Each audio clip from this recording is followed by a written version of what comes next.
X professionals के welfare के लिए एक पूरा विभाग ही बनाया गया, जबकि हमारे वेटरन्स बंधुओं के वेलफेयर के लिए रक्षा मंत्रालय में बाकायदा एक डेडिकेटेड डिपार्टमेंट है। यह इस बात का प्रमाण है कि हमारे वेटरन्स के प्रति राष्ट्र की जिम्मेदारी क्या है और राष्ट्र की प्रायोरिटी क्या है, उनके प्रति हमारी चिंता क्या है और वेटरन्स हमारे लिए क्या मायने रखते हैं। और यह देश हमारे सैनिकों और वेटरन्स के प्रति बड़ी कृतज्ञता और सम्मान का भाव भी रखता है।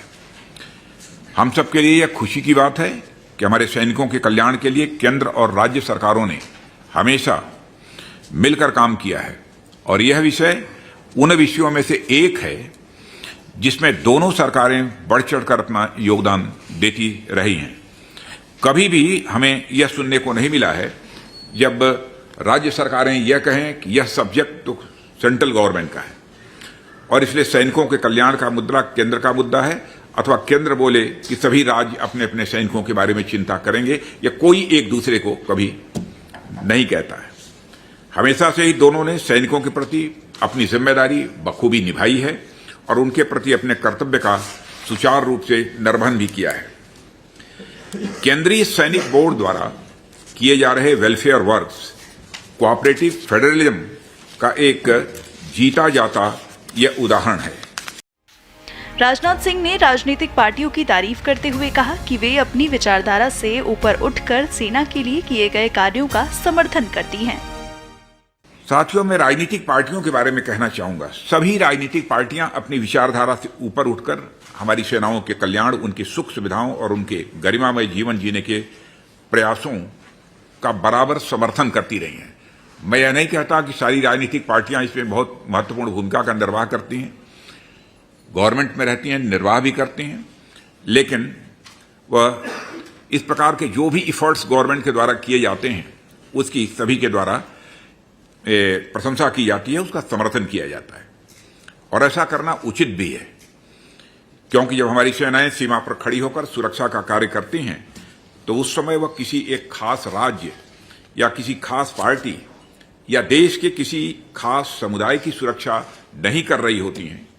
और ऐसे में जब हमारे सैनिक सर्विसेज से एग्जिट होकर सोसाइटी में वह वापस आते हैं तो उनका गरिमामय जीवन इंश्योर करना निश्चित रूप से हम सबकी एक ज्वाइंट रिस्पांसिबिलिटी बनती है। रक्षा मंत्री ने सेना के वेलफेयर के लिए किए जा रहे कामों की जानकारी दी। राज्यों में सैनिक कल्याण और कल्याणकारी स्कीम्स का संचालन राज्य सैनिक बोर्ड व जिला स्तर पर जिला सैनिक बोर्ड के द्वारा किया जा रहा है। वर्तमान में देश भर में सैनिकों के कल्याण के लिए 34 राज्य सैनिक बोर्ड कार्यालय व 409 जिला सैनिक बोर्ड कार्यालय इस समय कार्यरत हैं। और मुझे यह बताते हुए खुशी हो रही है कि हमारे सामूहिक और निरंतर प्रयासों से केंद्रीय